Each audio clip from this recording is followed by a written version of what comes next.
Good evening and welcome to We Believe Digital Studios in downtown Jackson, Mississippi. So glad you're joining us for another episode of the Sizzling in Mississippi show. My name's Chris Young, and as always alongside I have Maati, Jone, Primm. How are you this evening, Jone? Doing great. How about you? Very good. And we're happy, too, to welcome, we have a special guest joining us tonight, Robert L. Johnson III from Natchez, Mississippi. He is the current minority Democratic or minority leader in the House of Representatives in Mississippi. He got so many years on the books over there, was a senator for 10 full years and then switched over. Yeah. And now, what, about 19? Yeah, it was actually 11 years in the Senate and 19 in the House. Yeah. Wow, yeah. wow. Yeah. Well, there you are. Well, welcome to Sizzling in Mississippi. How are you this evening, sir? Very good, and thank you all for having me. Thank you. Absolutely. Well, we've got so much to get to tonight, and not trying to say anything bad about anybody else, but we pay close attention to what goes on over there at the Capitol, and by our estimation, you got to look long and hard to find somebody that knows more about the inner workings and what's going on than Representative Johnson does. And we're so happy to have him here tonight and to be able to discuss with us the realities of what goes on over there and the things that are holding Mississippi back and the things we need to maybe be looking forward to for the next session, which start up in January. But before we get to that, we really want to pay tribute to Dr. Hollis Watkins Muhammad, and both Maati and Representative Johnson knew Mr. Watkins. I did not. I spoke to him one time on the telephone about an issue, but I never met him in person. So, what would you have to share, Maati?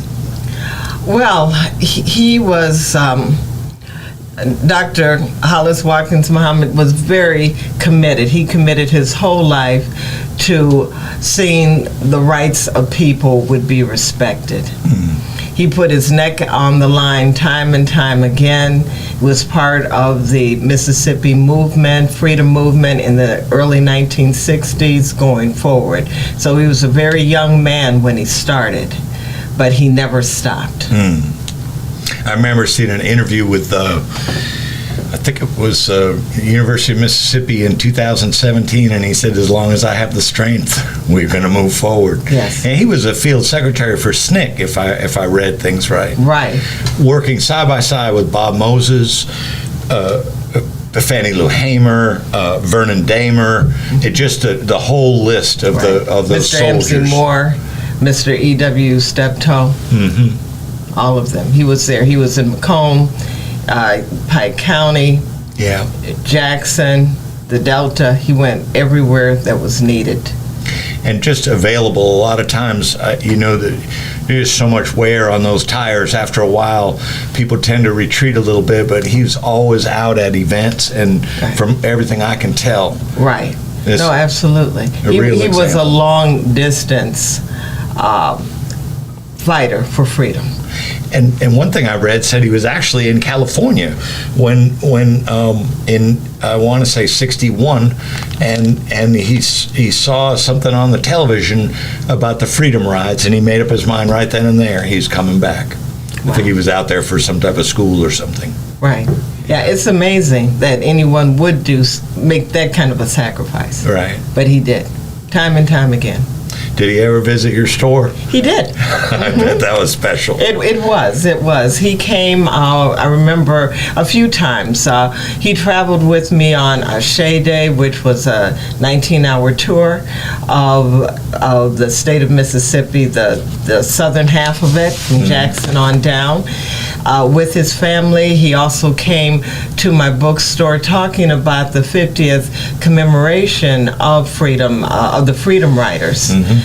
That was back in 2011, sitting down talking with me about it because I had heard, I just couldn't believe, that the then Governor Barber was going to host that event along with his wife. And so we had a nice long discussion about that. Yeah. Yes. And I know he'll be on the wall. Oh, yes, he already is. He already is on the wall. He's been there for quite some time, since we've had a wall. I was talking to the representative earlier. I told him going to your store is just like a walk down memory lane. I mean, anybody and everybody in this history of Mississippi, it seemed like is up on that wall. Indeed. Yeah, we try. We need more wall, but we're working on it. You need to arrange field trips for Jackson Public Schools to get the kids to come in there and see that. Yes. Well, we've had Adiambo School, private school. They've been there, Alcorn State, and Jackson State. That's nice. Yeah. And Representative Johnson, you too knew Hollis Watkins. Yeah, I've knew Hollis for more than 30 years. The interesting is that we talk about the work he did in the civil rights movement, working for SNCC, and those were very active roles. But it was concept. Where were we trying to get to?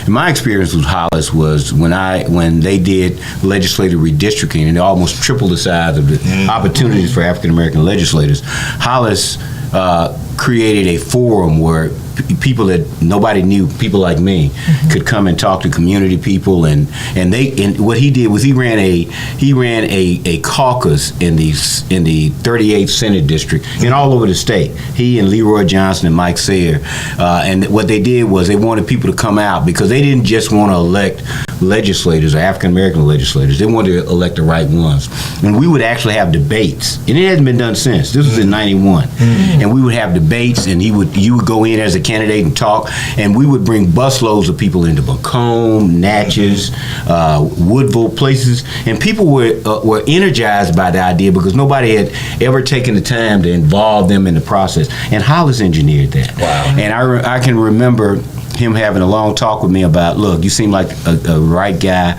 go out there and do your work, and he just constantly encouraged me. And after I got nominated out of his organized caucus, the person who didn't get nominated decided to run anyway. And Hollis would Pike County was a new place for me. Nobody knew me. Most of the district was there. Nobody from Adams County was supposed to get elected in Pike County. But Hollis introduced me to people, took me around, and he just turned it over. They turned the mic over to me. We even arranged to have Jesse Jackson come down during our campaign. Wow. And spoke at a couple of churches in Pike County. But Hollis was that invested. He wanted to see. He just didn't walk the walk, talk the talk. He walked the walk. He wanted to see everything that he conceptualized. He wanted to see it in action, like and he made that a happen. System. Yeah, he did. Yeah. He did, and he was also a person that rode herd on you. After I got elected, he made sure that I didn't go astray. Yeah. That I understood what the issues were, and he kept me attuned to what was going on, and I will always treasure that. He was which is why I stay energized now. We were talking about being middle-aged. I'm 64 years old, and people say, why do you still have the energy for it? I said, there's still work to be done. Oh, yeah. There are people who are older than me who worked harder than I did, who kept doing it. Right. It's my job to keep doing the same thing. And Hollis is that inspiration for me. And we've still got a lot of giants around here throughout the state. Absolutely. Just people. I know the head of the Forest County NAACP is 91 years old. And I said, are you thinking about stepping down? We were talking in his living room, I don't know, 6 months or so. I said, are you thinking of stepping down? He said, they won't let me. I try, but he's 91 years old. Somebody was talking about, I don't know, I have never met him, but they were talking to me about him, and they were telling me about the energy. Mr. McGee, a veteran, that the kind of energy he has and the way people follow him. He's a great guy. His wife came in there and brought the Bible, and she was praying on us for a good interview and everything. It's just beautiful, and they're just like this, And anyway, well, thank you guys so much for sharing that. A tremendous loss, and but onward we go. And I just was thinking, here you're talking about him riding herd and everything, He was a mentor. Oh yeah, absolutely. Before we even used the word mentor. He was a mentor. Right. He never needed a label or anything. Yeah. He just took that upon himself to do that. Yeah, absolutely. Yeah. Great example for us. Yes. Absolutely. Yes. Yeah, I attended his wake on Friday. Yeah, that's wonderful. Maati, the state fair is coming up. The state fair, the state unfair. Imagine that. Some sizzling in Mississippi here. Oh, yes. Yeah, there's a skillet right around the state fairgrounds. Well, absolutely. I poked around on the website a little bit, but I'm not gonna. I want to hear what you have to share about that, because I go there each year to the website to look at one single item. So I don't know if you were looking at the at the biscuit booths being back up now, or the pig rate. I don't know what you was looking at, but I know what I go to look for on that website. Okay. Well, because you looked at the website and you told me that, I decided to take a look at the website. Normally I don't. And the reason why I don't is because the state fairgrounds is a type of hallowed ground Yes. of horrors. That's where students from Lanier were placed as part of ad hoc jail situation. Yes. They couldn't hold all the students in the regular jail. So they put students, teenagers, in the place where they kept pigs and hogs. Instead of putting the pigs and hogs there, they put students from Lanier there. Yeah. Arrested them because they were protesting for their rights. A lot of money. Protesting. A lot of money passing through there now. Yeah, I just absolutely refuse to go. That they're claiming 850 new parking spaces, and of course they have the on the Newsbreak show the other day. I went through the rules. Yes. The new rule for the youth. Past 9:00 at night. Okay. Because they had that shooting at the Mudbug Festival over Right. there, the year before last. Right. And so, but I go to check the entertainment. And, I'm just foolish on these statistics. When I look at the census and it tells me that 38% of Mississippi is African American, and I think, gee, I wonder if they went down the street in Midnight, Mississippi. I wonder if they went all the way down the street counting, on this street here in the Delta or that, Yeah. No, they did not. If they did, it wouldn't have been 38%. What would be your guess for overall? Because I feel like for Jackson, for sure, it's got to be in Jackson alone, got to be at least 35 to 40%. What would you say? 35 to 40% what?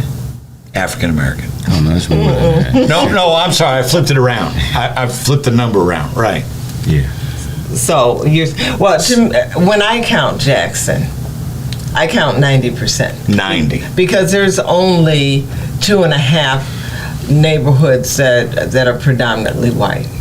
Yeah. And so that would be Eastover, Bellhaven, and half of Fondren. Now they got some extra police protection too.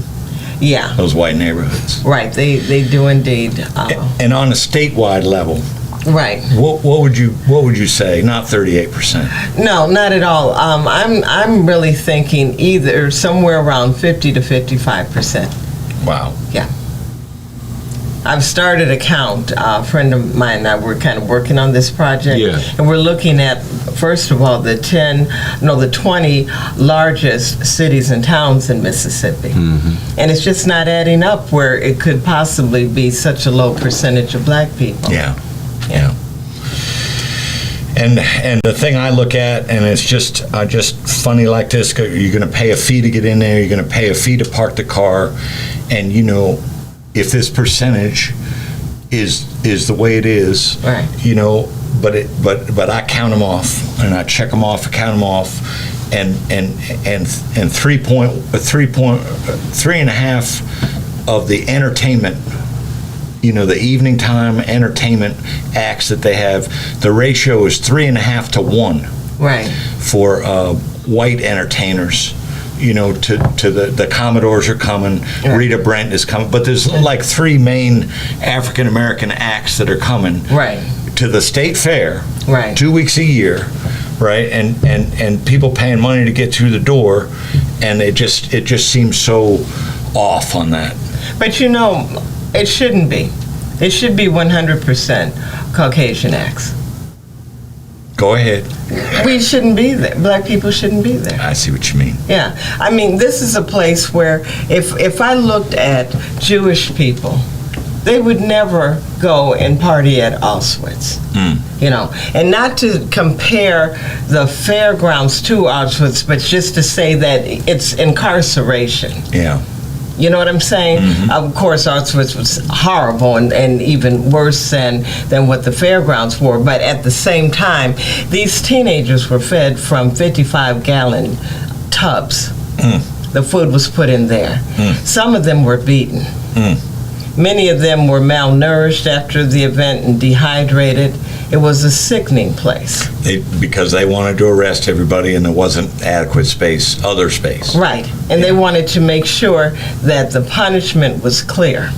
Anytime you call for justice, this is what the answer is going to be, a punishment. Yeah. And so I just don't think that we should ever be there. I will never attend. I haven't so far, and I plan on never attending. Well, and I think that's an excellent point, and it speaks to why it's so important for us to know our history and to understand and for it to be taught and for people to be sensitive to it. But as a practical matter, back to Chris's original point, that we shouldn't be there, but actually we're there probably in greater number than they are. Yes. And so you can talk about the population. I agree with you. It's certainly a whole lot higher than 38%. There's no question. I mean, I'm a African American man with advanced degree, and I can't remember the last time somebody polled me or took a poll from me. And there's been at least 2 census tracts that I've lived through that nobody came and counted me. So I can imagine where they're not counting. So the truth is, we know that number is just preposterously low, and we don't need to buy into it. But let's go back to if you were to go down to the fair, the first or second night of the fair, you would see it predominantly populated by African American people. And so if that is the case, why are you spending state money to attract acts that don't cater to the clientele? But it's also consistent with the way we do business here in this state. I'll give you a perfect example. We bonded. We took, I think the number is close to $60 million and gave it to Rankin County to create the amphitheater in Rankin County. But before there was a 1020, we would go to the leadership in the legislature and to the governor and talk about what Jackson needed. And if it was anything other than some severe road outage or something that was you couldn't even get money for water sewer when we had the money to give it to them. But they could give $60 million for amphitheater to create a venue where people could come watch acts in Rankin County, but they won't give. And to add insult to injury, there was one thing after they did the amphitheater, we came to the legislature, and the legislature gave it to us. The money, just $2 million to pave the parking lot at the convention center. If you've ever been to the parking lot at the convention, looks like a war zone. Like somebody dropped a bomb. But you got a nice convention center. So the one thing you ought to do to compliment it is to pave it. The governor vetoed the money for after signing a bill to give $60 million that they didn't need to create an amphitheater. Vetoed the money for a parking lot because he thought it was a waste. And so this attitude in the state that if it has anything to do with African Americans, that we won't spend the money, but we will waste money in areas where African Americans don't live. We can go to the boondoggle of the beef plant, the Kemper coal disaster, this was hundreds of millions of dollars we spent on things that had not been properly vetted. But if those had been African American jobs and communities, somebody would have been in jail. And they don't. And one of the things we talk about, and I'm going to stop at this because we'll get back to it. One of the things that we've been talking about a lot, and what we pressed Brandon Presley on as a governor, so look. If you talk about the apathy in the African American community, part of that is that there have been things we've been talking about for years, 20, 30 decades, and nobody will listen to us. And so when you come in our community and people say, it's the same old thing, you got to be saying something different.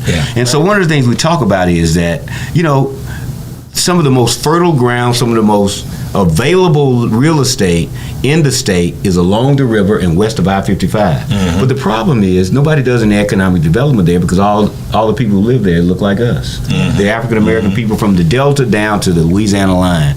And we one of the things we talk to them about is that you can't make sense of taking state money, appropriating state money, creating jobs for people who are not trained to do those jobs in areas that are majority white population. And then the highest unemployment rate, the highest rate of poverty, the lowest per capita income in the state is an area west of I-55, and you're going to create jobs and where people are not trained, and you could create those same jobs in that area for people who are not trained, and you could really make a difference. You could lift all boats, absolutely.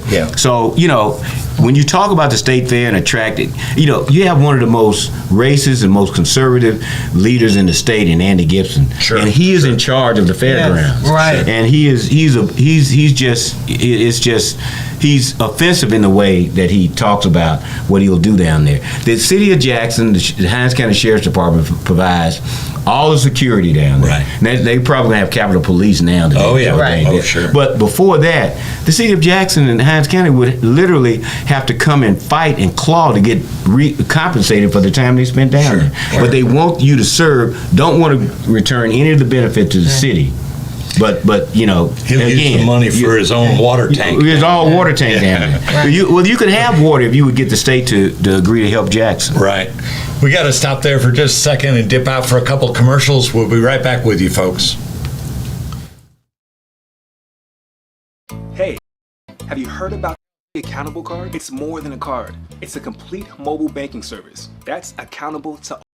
Hey, have you heard about the Accountable Card? It's more than a card. It's a complete mobile banking service that's accountable to all of us. You'll get a no credit check debit card good anywhere Visa is accepted to make purchases, deposits, even get or transfer cash with an FDIC insured bank account managed from our smartphone app.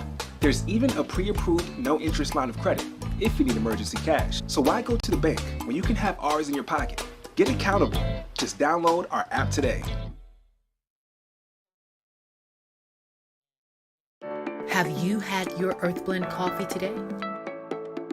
At Earth Blend Coffee, we take pride in offering you the very best beans across the world, blended and roasted to perfection, giving you superior quality and satisfying and flavorful taste. Experience the world in one cup with Earth Blend Coffee. To order, visit earthblendcoffee.co now. Welcome back, everybody. Welcome back to Sizzling in Mississippi. We're so glad you're joining us tonight. We do have a call-in number, 1-800-492-5186, or you can join us in the chat and let us know you're here and any thoughts that you have about these things we're discussing. And Maati, you wanted to follow up on something with that state fair that we missed on the first go-around. Yes. Well, during the times of Jim Crow, they wouldn't allow black people into the state fair unless it was Negro Day. Amazing. Just amazing. That's one thing. The other thing is Edgar Ray Killens, the convicted murderer of the 3 civil rights workers who were Cheney, Goodman, and Schwerner. Mm-hmm. He had leased a booth for the fair. This was really only back in the 90s. And what he was going to do was this. And actually it wasn't even the 90s, it was the early 2000s. What he was going to do was he was going to sell his signature that he was writing across a postcard that featured the photographs of the 3 civil rights workers. And it was only due to the student body president and other interested community people who went and literally protested to stop him from doing that. And so at that point, the fair organizers made up, we didn't know, and we'll stop that from happening. Right. See, all these kind of egregious acts to me translate as a legislator, and that's what I try to do. Translates into you committed the crime, you committed the offense, you have robbed people of their dignity and their heritage and their resources. Mm-hmm. And so now, if you're going to have a state fair, you need to take the expense and put it on, and the money that is generated from that should go to the place that is suffering the most in terms of the stress on its infrastructure and the stress on the whole environment. department, and that's to the city of Jackson. You should do that. I mean, I tell people all the time, they talk about, Jackson's doing so bad. Do you realize there are over 28,000 state employees that work downtown? There is all the office space, probably 70 to 80% of the office space is state-owned office space, stressing the infrastructure, the streets, the roads, the bridges, the water sewer, the water system, and the state pays no in-kind money to the city of Jackson. And so I mean, how do you sit back and criticize a city for not being able to support itself with infrastructure, and you're the biggest drain on that infrastructure? Right. And then people attack the economics. Yeah, you attack schools, the airport, the water and sewer. Oh no, you attack the schools, the airport, the water and sewer. You do all of that. Then you turn around and all the real revenue that could be generated, you essentially steal it. You essentially siphon it off to right across the county line, whether it's Rankin County or Madison County, and taking that revenue from Jackson, but having all of the benefit of being close to downtown. So I mean, it is an imbalance, and this fair is just another illustration of how that continues to operate. Right. Yeah, I won't be there. Either this year. Okay. But hopefully they have it safe and nobody gets hurt out there. And well, I'm going to tell you, having this conversation, and Ms. Maati, the issues you brought up is things that I did not know, and it further reinforces the idea that we need to look at the revenue, how that is structured, and if it's going to operate, State Fair is going to operate here, it ought to operate a different way. Absolutely. So we'll have to look at that. But that's I never thought about it that way. I think of every time I live on North Jefferson, and every time I go down there, I see that fancy pickup truck with all the painted on the side with it said Genuine Mississippi. And he wants to give the impression, because his idea of Genuine Mississippi and my idea of Genuine Mississippi are two totally different things. Yeah, absolutely. Yeah, but you know what? A couple of years ago, they had a display there, Mississippi 1817. Remember that? No, I don't remember that. Yeah, and it was celebrating the 200th year, so that was 2017. Wow. That this occurred, and so they had this display, and they had it look like the Old West. And there was never a mention of cotton and black people being enslaved, any of that. Yeah. Well. Crazy stuff. Yeah. Well, we've still got plenty of time in this segment. I had last week, Representative Maati and I went through this list of all these recent healthcare data points, things going on, life expectancy dropping, that large swath, 18 to 64, without insurance, the highest percentage in the country, over Texas, over Tennessee. We talked about the hunger thing going on, and then we were hit with this recent infant mortality data that just came out, and this thing. Now I went back and looked a year ago just to see, and so I looked at a Mississippi Today article a year ago, this within a few days of now, a year ago, and they say Mississippi babies are likelier to die before their first birthday than infants anywhere else in the country. They talked about black babies being twice as likely to die as their white counterparts. They said in 2020, the the ratio was 5.7 compared to the deaths you're talking about, compared to 11.8 among black infants, 5.7 to 11.8, and then just 2 weeks ago, this article came out, and they said that. Again, Mississippi Today saying that Mississippi's infant mortality rate reached a 5-year high in 2021, according to the latest CDC numbers.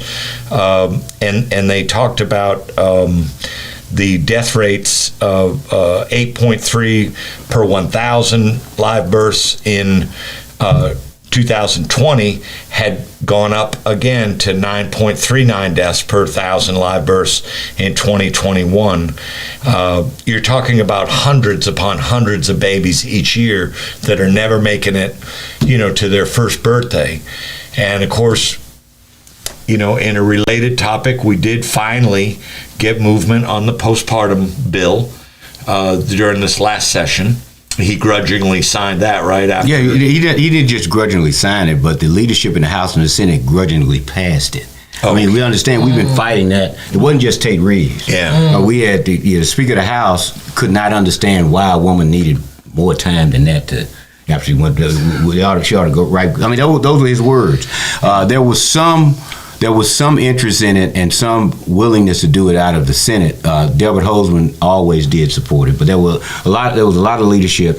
And I mean, this idea that providing health care, I saw somewhere today somebody said Medicaid is welfare. I said, how is Medicaid welfare? Yeah. If Medicaid is welfare, then public education is welfare. Right. Then building roads, it's a service. Right. Health care for the people that you govern. What are we here for if we're not providing services like that people can't provide for themselves? Mm-hmm. What are we here for if we're not doing that? Yeah. And so when you talk about those numbers on infant mortality, they are terrible numbers, but they have been terrible. We have led that statistic for the last at least 15 years. And I know that because as a legislator, we've been fighting that fight, going to them saying, look, this is a problem. But that problem can be directly tied to the fact that we have the lowest per capita patient ratio and doctor-patient ratio in the country. There are fewer doctors per citizen in the state of Mississippi than anywhere in the country. It's been that way for a while. There have, the fact that there are food deserts in places west of I-55, all over the state, but primarily in places where the poverty rate is high, the unemployment rate is high. Mm-hmm. People can't really get the nutrition that they need. Mm-hmm. But and then for a while, we're talking about hospitals closing, but in small towns in the Delta and counties in the Delta, some of them have not had hospitals for a while. Mm-hmm. And so when you're talking about people having babies and don't have anywhere to go to get treated or anywhere to go to have them delivered, all those are part of a system that we could easily do something about, and the state refuses. It's like it turns a blind eye, which brings me back to why I tell people when you continue to suffer and you continue to see things wrong, when I tell you and we continue to tell you that your vote really makes a difference, there is no other time in the last 20 to 25 years that your vote is not as important as it is today. We got hospitals closing. We have the highest growth rate in poverty that we've seen in a long time, at a rate that's accelerating. And all of it can be solved by leadership at the top that says, as you said earlier, a rising tide lifts all ships. If or your weakest link affects the chain, you got to do something about all of it. We have a governor running now. I don't know what he'll do. I don't know what Brandon Presley will do. But what I tell you is that I've had conversations with Tate Reeves, and all I get is a deaf ear. A person that clearly is not listening, and at times will say, "No, we're just not going to do it." And what I tell people is that when you consider a vote, whoever you vote for, white, black, Republican, Democrat, think about that vote as a personal vote. Think about that as, what is it that concerns me? What concerns me? I live in an area in Mississippi where I know that we have talent, that children who are graduating high school and college are leaving by the droves because there's no opportunity there. When I talk to somebody about what I want you to do, when I talk to Tate Reeves or Brandon Presley and the person that's running for governor says to me, and I don't want to just make this about politics, but at the end of the day, when the rubber meets the road, is that something has to change. When a person says, I hear you, and what I want to do in this area is create an economic development director, not just for the state, but for that area. That's a commitment. We're going to have an economic development director for Delta and Southwest Mississippi. And I tell people, so, Robert, why is it all about economics and money? Well, Ms. Maati runs a bookstore. People need money to purchase books at her store. If she lives if her community doesn't have an economy that can support her, then it doesn't help her. Her story, the history that she's trying to share, the culture she's trying to share doesn't happen. We deserve that. We deserve to have that. And so it does come back to money. We have a central district highway commissioner, to tell you the difference. Before we had an African American or Democrat as central district highway commissioner, that district was underfunded at a rate of 2/3 of what the rest of the state got, simply because the leadership said we don't need it there. And now we had a influx of close to $1 billion in that area for maintenance of highways, construction of new bridge work, the kind of things that when you go and try to create jobs and opportunity in that area, the person said they'll come. When kids want to go to school like Alcorn State University or Jackson State, they won't be labored with the idea that if I go here, I may not be able to have a road to get there, or I may be in a dangerous place where I may not be able to drive back and forth the way I want to. All those things make a difference. It's part of the whole fabric. So when I tell you that it's important for you to think about what is ahead of you in the vote, think about it in terms of what do I want. I want better roads, better schools, Wi-Fi in my area. I want a hospital. I want doctors who want to come here. I want a grocery store that I can go buy the kind of things that will provide a healthy system for my children. Yes.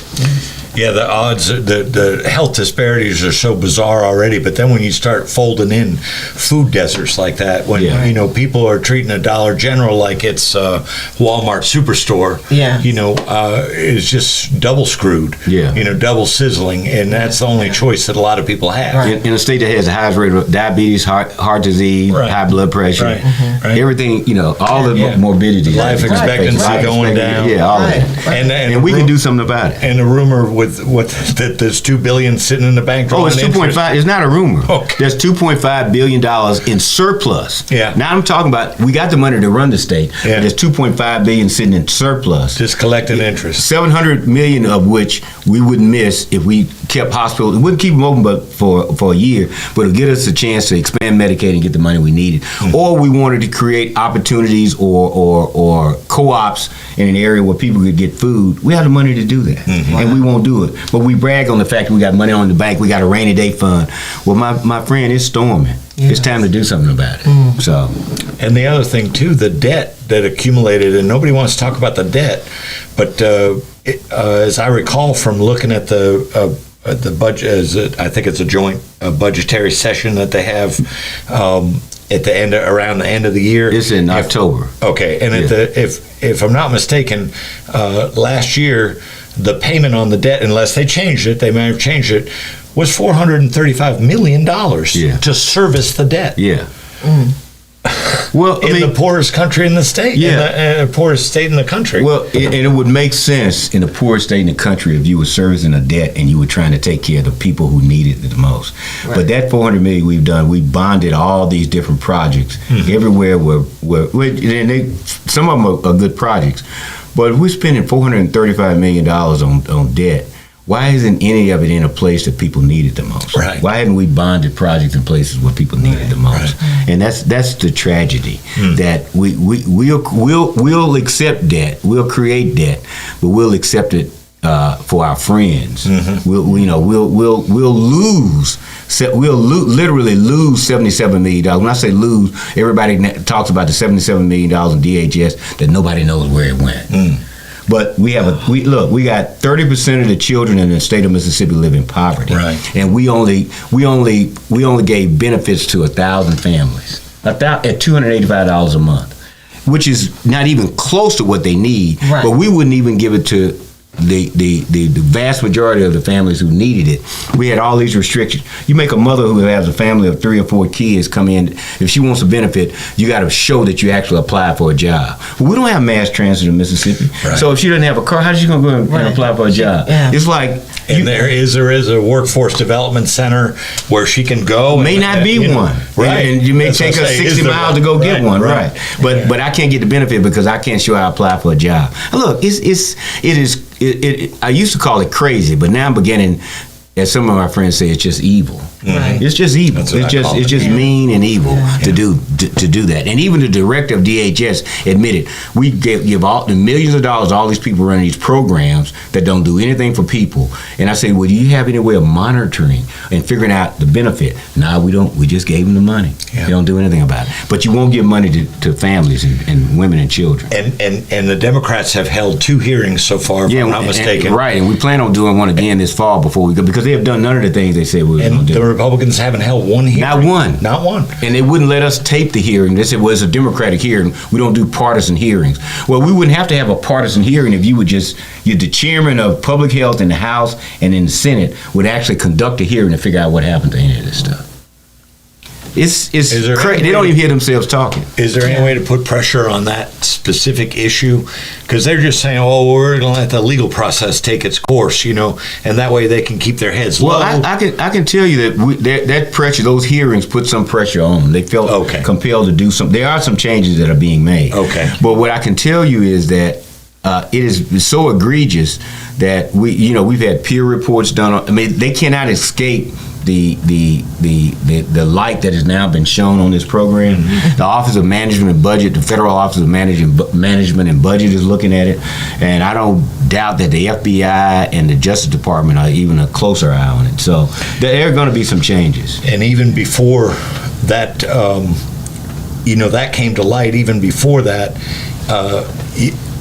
at least as an outsider, you may be able to have access to this on the inside, but the percentage of cash payments, when you're talking about some, we've talked about it on the show before, like for a family with 2 kids, I think, and you're talking about $140 a month or $240 a month. The highest you can get for a family of a single mother with a single father with a family of 4 kids is $285 a month. Now, after that, I don't know what you can do. Right. But even the director admitted, and it was lower than that.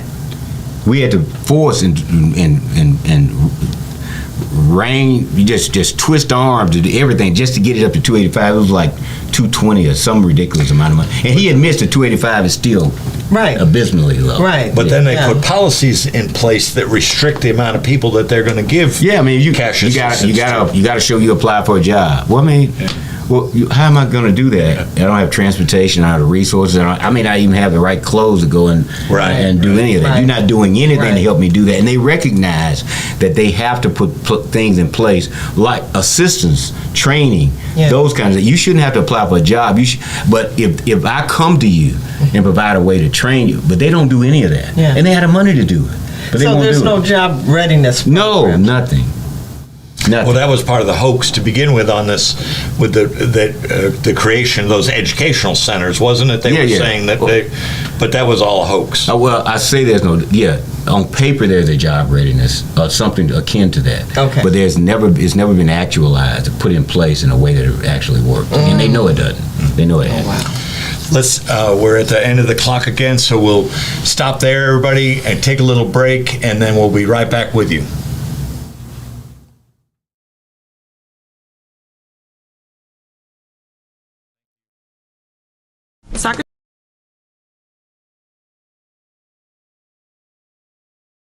Here at ENT.com is a diversified firm specializing in recycled aggregates and crushed concrete. Socrates Garrett ENT.com's recycled materials provide the construction industry with significant economic and environmental benefits by recycling clean concrete rubble into M.Dot grade rock materials. Recycled aggregates and crushed concrete can be applied to driveways, road construction, bank protection, parking lots, general bulk fills, and more. For more information, please call 601-896-0084 or visit us online at SocratesGarrettENT.com.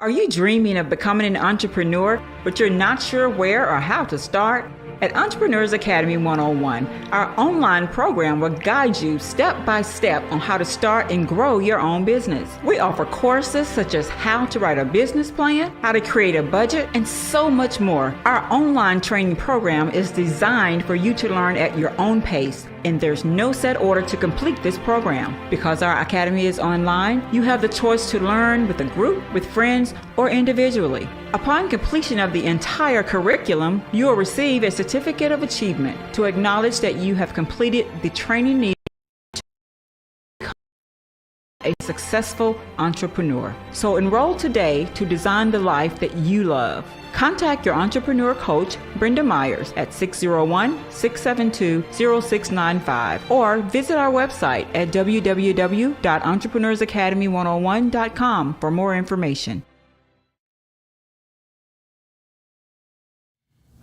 Welcome back to Sizzling in Mississippi. We're so glad you're joining us tonight, and we're just delighted.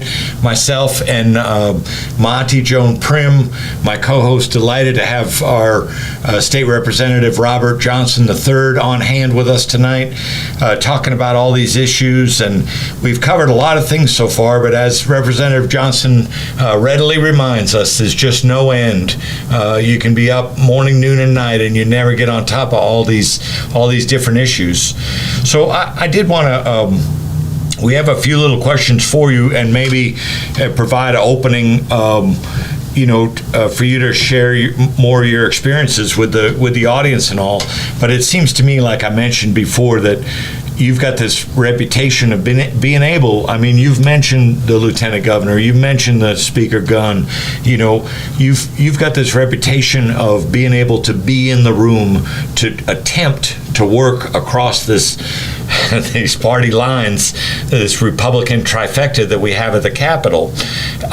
Everybody seems to know that about you, and then and yet we've had other Democratic legislators on this program before that have talked to us about not being heard over there. So, and that just is, when I hear that, it just, I just cringe when I hear that, and so, do you feel like you have successes, and do you feel like the successes automatically translate to being heard? Yeah, there have been times we've had some successes. The working across party lines is an interesting concept. I tell people, there are a large number of Republicans who are Republicans now who were Democrats when I got to the legislature. Right. And they weren't any different than when they were Democrats. I would have the same problems, same arguments. Right. And some of being able to be in the room, I'm a lawyer by training, and by that's my profession. That's what I do. There is I tell people all the time, the law is not a finite issue. It constantly changes, and so I deal with people that way. And I don't capitulate on issues. There's not a trade-off. Part of what I use to be able to say that is that they know that I'm consistent, that I'm firm.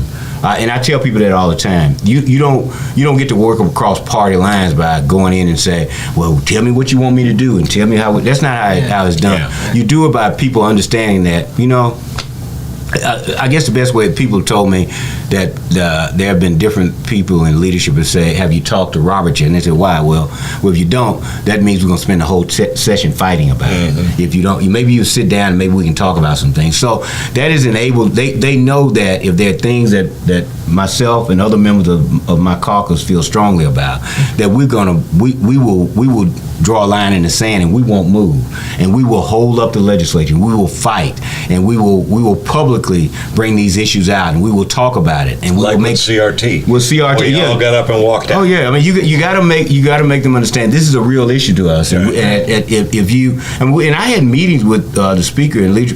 Well, look, we understand it's bad, but it's something we got to do. I said, well, if you feel like you got to do it, understand that we got to do what we got to do, and this is going to be a fight. That's going to be a fight, and so and people don't talk about it. They end up passing a CRT bill, but essentially it's an empty. They understood totally empty. It's totally empty. It doesn't do anything that they profess to their followers that it does. Right. But a lot of that is. But we didn't go anywhere saying, oh, it's okay. We're saying, look, we're against it the whole time. But they understood that if they passed anything that was egregiously substantive on their part, there was going to be a fight that we'd spend a lot of time, whether it be in the courts or otherwise.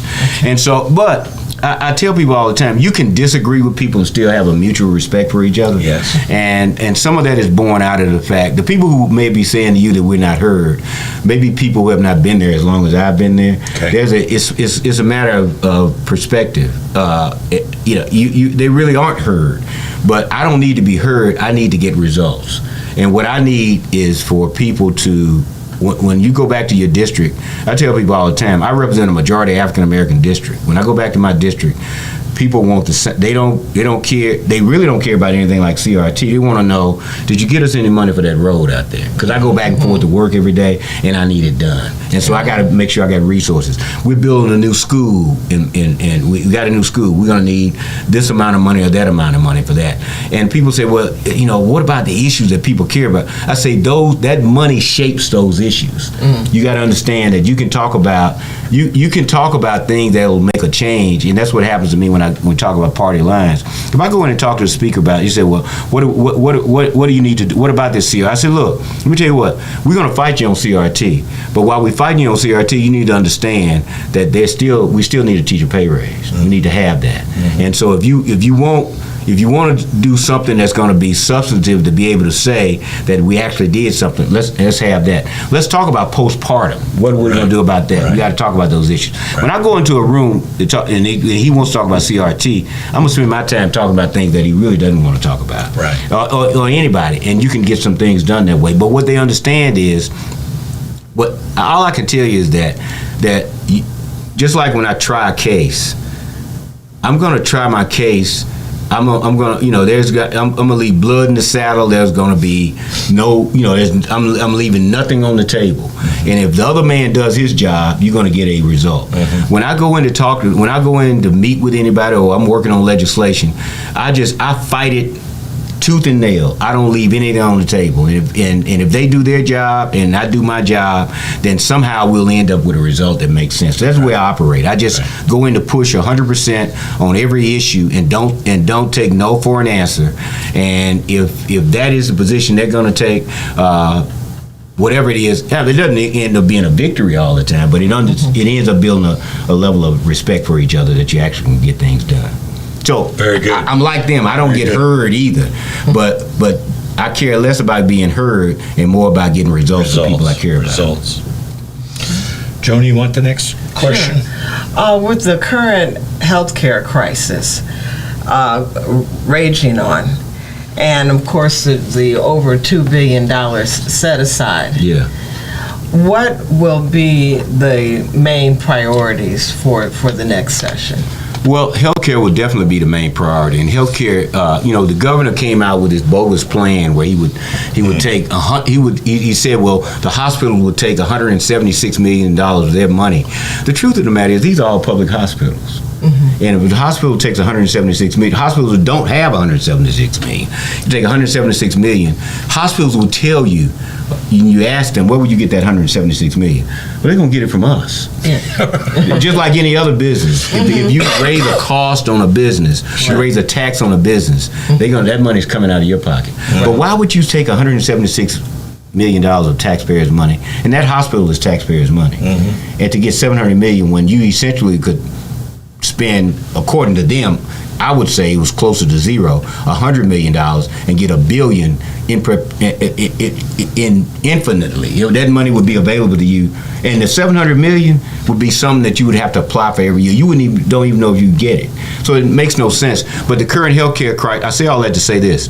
So he has this bogus plan where you take $176 million in hospital money. We have $2 billion sitting in the bank. We knew that the hospitals that were in crisis would need at least $200 to $300 million to stay open, just for a year. Right. Sure. So we passed a piece of legislation. The chairman of public health, Sam Mims from Pike County, who works for a hospital, passes a bill with $100 million of it, not money out of the $2 billion, but money that was passed down by a Democratic administration and during the COVID month, that all that recovery money. We can't use the $2 billion. We're going to use recovery money. Well, you take $100 million and take that money, and that money can't even be used. So you got $100 million out there that you promised the hospital, and you know the status. And you know the status, right? And you do that. It's like knowing that you're handing somebody a empty jar and telling them that it's full, but you know it's empty, and then walking away saying you gave somebody something. And so $2 billion sitting in the bank. The governor today, by executive order, could take that money, write a check, and say, this is what we're going to do to keep these hospitals open. Instead of this bogus plan that he has to apply to CMS to get approved that would take 45 to 90 days. Right. Most of the time it takes about 6 months. So he would either be beat as governor or reelected as governor before you even consider it. So that won't do them any good. All fluff. All fluff. So, but for at least for a year, you could take $200 to $300 million and keep these hospitals open while you actually figure out something that they refuse to have a discussion about, knowing we have a crisis for the last 3 or 4 years. So, I mean, $2 billion for that. How much money you need for Wi-Fi for schools or to help bolster schools? Schools don't have air conditioning in them. Kids don't have computers on their desk. All these things you could do with that money. And just kind of piggybacking on that a little bit too, I've always, and again, I've only been down here for 2.5 years. Yeah. Studied Mississippi for a long time before I came here, but deliberately came here in retirement 2.5 years ago. Yeah. And I watched carefully this, the money that gets passed to UMMC. Yeah. And then I see this thing with the hospital associations, and it seemed to me that, and maybe I'm missing something, but it seemed to me the hospital association is trying to advocate for its members, but at the same time, it's saying, yes, we want to see Medicaid expansion. They are. Look, they have. And the hospitals started dropping away from that. Well, you had eight hospitals. Yeah. 8. Then 3 of them were some of the largest hospitals. But look, just follow the money trail. UMMC is represented by Butler Snow, who are the major lobbyists and one of the biggest contributors to Tate Reeves. They also represent Ole Miss. That's UMMC. The Singing River Hospital gave Tate Reeves like 25. Their CEO is one of his largest contributors.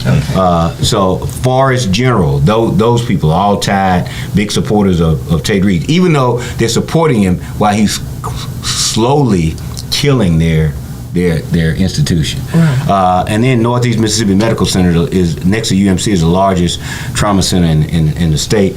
All of them are tied to somebody who's connected to Tate Reeves. It's like having a friend that you know is a bad friend. Gonna let you down. You're gonna let you down, but I'm gonna support him anyway. So the Hospital Association has more than probably close to 100 members, about 70, 80 members. 8 of them left. And they're big members, but they left. And so when Tate Reeves came out with this plan, the executive director of the Hospital Association, who is not some bleeding heart liberal, but they fired him. I saw that. Or he resigned, one or the other. But it was basically forced out by the governor. After they'd given $250,000 to Brandon Presley, because the governor would go back to what I said earlier in the program. He would never. These people would go to him, beg, just do this, governor. It won't cost you anything.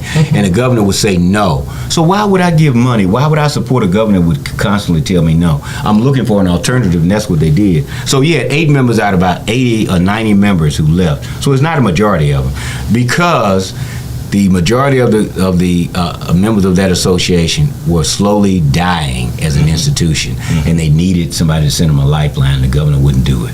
So, hopefully, again, let's go back to the original point that I made. You can't continue to elect and support a person who continues to just beat you to death and just won't help you at all. And so, back to Ms. Primm's point about there being $2 billion in the bank. What's the $2 billion there if it's not there for the people who you are elected to serve and help? Right. And I'm not talking about, again, let's make people understand, this is not even rainy day fund money. This is surplus money, half of which is federal money that was sent down to do a lot of things we never spent the money on. This is the same administration sent $120 million back of rental assistance. Right. So anyway, that money is sitting there for people to help. And what Republicans and what this governor is walking around talking about is that we've got money in the bank and we've saved all this money. And what you save it for what? Right. And another thing too on that kind of, it seemed to me that the majority of hospital administrators are physicians. No. Oh, I don't know that. I just know a great number of them are not. I know some that are not up in Virginia. But you would think that most of them would be physicians, but some of them are just. And if they're not, they've got a cabinet, they've got a board. Oh yeah, the board is made up of people in the community. The point is, when the Hill-Burton Act was passed or reinstituted back in 1968, the idea was the federal government would fund all these public hospitals, these county hospitals all over the country. They didn't do that because hospitals made money. They did it because they felt like no matter where you live, rural, urban, no matter where it is, you should have a hospital. Right. And the federal government said we would have that, we would take on that burden. And this $1 billion that they send out, that they want to give to Mississippi to keep those hospitals on, that's the federal government saying, we ask you to do that. Keep these hospitals open. We're giving you the money. And because there was an African American president that reformulated in an effort to save money in health care, a way to pay for it, and the governor can get some political yardage out of it saying it's Obamacare. Yeah. No, it is health care. It has nothing to do. He just happened to be president and happened to usher in the change, but the change had to happen. 11 states don't take that money. Where do you think that $1 billion go? Where do you think the poorest state in the union, that $1 billion that it needs goes to California, New York, anywhere they can use it. Sure. And we've given away $16 billion since that program. Wow. We've just let it go. Horrible. Yeah. Got about 4 minutes left. Wanted to ask you about, if I looked at the calendar right, we got 36 days before the general election. You're counting correctly. How do you see this race playing out? You've mentioned Reeves, we have too, and Brandon Presley. I interviewed him for a 2-part article in the Mississippi Link. He seemed to answer the questions well. Yeah. One question I asked him, this 11.11%, that's the black representation on the Mississippi Supreme Court. Yeah. Ever since 1985. Yeah. 1 out of 9. Well, he doesn't appoint. He doesn't appoint those. I'm just. So what I asked him, I said, if there was an opportunity to appoint somebody to the Supreme Court, somebody got off. Yeah. Would you nominate or appoint rather, and then they just have to fill that term and then run for re-election. Yeah. But because that's how Judge Reuben Anderson got. That's how he first got elected. Governor Elaine. Yeah. And so. And would you appoint an African American? And I know 2 seconds didn't pass, and he said, "Yes, I would." Well, and that's a great example, Chris. Yeah, I mean that's a great example because the easiest thing for him to say is what every politician, white politician, says. No, I would just appoint the best person for the job. Well, along those same lines, we don't have any African Americans on the State Board of Education. Yeah. It's not about the best person on the job. As you mentioned earlier, we got more than 38% of the population in the state, and probably a larger number if you go what's the public school population, students, and so you got more students, African American students in public education than white students per capita, but you don't have no African Americans on there. And that IHL board is way lopsided. But the important thing that you pointed out was it didn't take 2 seconds for him to say, yeah, I'll do it. Yeah. When we said, look, man, we've been talking to the Department of Economic Development for years, and we can't get them to create. They keep giving us excuses why they can't create jobs in our area. He said, well, I'll tell you what if you had an economic development director whose only job was to create jobs in your area? Right. That's a great idea. He said, I'll do that the minute I become governor. It's not that hard to listen to people and understand what their problems are and respond in kind. Mm-hmm. It's not that hard, especially in a state that is bereft with nothing but problems. Right. I mean, you can't do anything but go up. Yes. Mm-hmm. Yeah. And I also, wanted to ask you too with Presley, the challenger. A lot of different polls have been coming out and so forth, and then all of a sudden I've been hearing about Gwendolyn Gray, who I've never met. She's an independent. How do you? You're the savvy political mind that's been around all this for. How do you see this playing out? Well, so it's interesting that you asked me that question. Gwendolyn Gray, African American woman, independent, running. Yeah. She's the third person in this race. Yeah. And the question is, why is she here? Who's put her in there? I don't know. But what I can tell you is, the closer we get to an election, the closer this race gets. The role Gwendolyn Gray may play that may be advantageous is that she may force a runoff. And we don't know yet what the outcome of that would be. My first inclination is to feel like Brandon Presley's best shot would be to win on the first ballot. Mm-hmm. It's always hard to get people back out. Right. But if Tate Reeves has so much money, he could spend enough money to get his people out. We may not have the resources to do that.